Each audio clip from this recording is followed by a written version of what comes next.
دوسرا معمول جو میرے آقا علیہ الصلوۃ والسلام کا تھا رمضان میں، وہ قیام رمضان تھا۔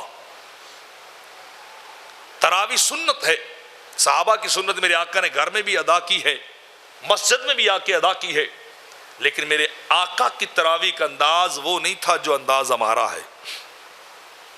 وہ تراویح کا انداز الگ تھا۔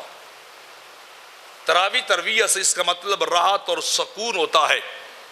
میرے آقا جب کھڑے ہوتے تھے قرآن سننے کے لیے، یا صحابہ کھڑے ہوئے تو قرآن بڑی تسلی اور آہستگی کے ساتھ پڑھتے تھے، قرآن کے مفہوم پہ غور و فکر کرتے تھے، قرآن کے امر اور نواہی اور احکامات پہ سوچتے تھے، تاکہ پتہ چلے ہمارا خدا ہم سے کیا کہہ رہا ہے، ہمارا خدا ہم سے کیا مانگ رہا ہے، ہمارا خدا ہم سے کیا ڈیمانڈ اور کیا طلب کر رہا ہے۔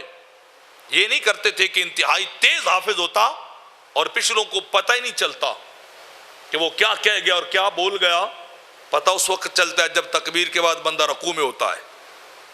تو ہمارا انداز بدل گیا ہے تراویح میں۔ میرے آقا علیہ الصلوۃ والسلام کا انداز اور تھا۔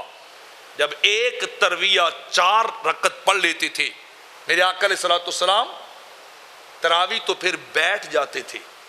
جتنی دیر میں وہ ایک ترویہ یعنی 4 رکعت قرآن پڑھا جاتا تھا، اتنی دیر بیٹھ کے میرے آقا ذکر کرتے تھے، تسبیح و تحلیل کرتے تھے، اللہ کی بارگاہ میں مناجات کرتے تھے، اتنی دیر بیٹھ کر دعائیں کرتے تھے۔ جب پھر اتنا وقت ہوتا پھر میرے آقا کھڑے ہوتے اور پھر اگلی 4 رکعات کو ادا کرتے۔ دونوں طرح کی باتیں تھی کہ تاکہ قرآن سنا جائے تو سمجھ بھی آئے، غور و فکر بھی کیا جائے، اور جب قرآن ختم ہو تو پھر بیٹھ کے اس کا ذکر اور اس کی تسبیح و تعلیل بھی کی جائے۔ لیکن ہمارے ہاں ہم تو کوشش یہ کرتے ہیں کہ وہ اس مسجد میں جائیں جہاں حافظ کی سپیڈ بڑی زیادہ ہو، جہاں حافظ بڑا تیزی کے ساتھ قرآن سنانے والا ہو، اس کے پاس جائیں کہ جس کے بعد 40 یا آدھا گھنٹہ 30 منٹ یا 40 منٹ کے اندر ہم 20 رکعات بھی پڑھائیں۔ ہماری کوشش وہاں ہوتی، تو ایسا نہ کیجئے۔ تراویح کا مقصد یہ تھا کہ ایک تو قرآن یاد رکھا جائے، قرآن کے حکم اور احکام ریوائز ہو جائیں، بندوں کو پتہ چلے کہ ہمارا خدا ہم سے کیا کہہ رہا ہے، ہمیں زندگی گزارنے کا طریقہ کس طرح بتایا گیا ہے، کون سا کام ہمارے لیے حلال ہے اور کون سا حرام ہے، کون سا کام ہمارے لیے جائز ہے اور کون سا ناجائز ہے۔ انسان کو سال کے بعد دوبارہ سب کچھ یاد کروایا جائے۔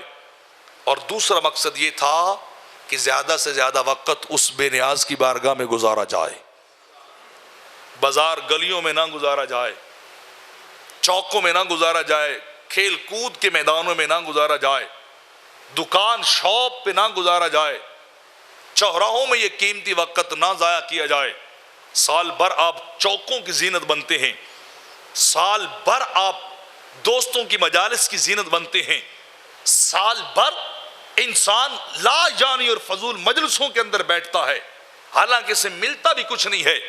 تو ایک ماہ کیوں نہ بندہ وہ راتوں کے لمحات اپنے رب کی بارگاہ میں گزار لے، کیوں نہ اپنے رب کی بارگاہ میں بندہ وہ راتیں اور وہ وقت گزارے، کسی حالت میں بھی اپنے رب کی دربار میں پیش رہے۔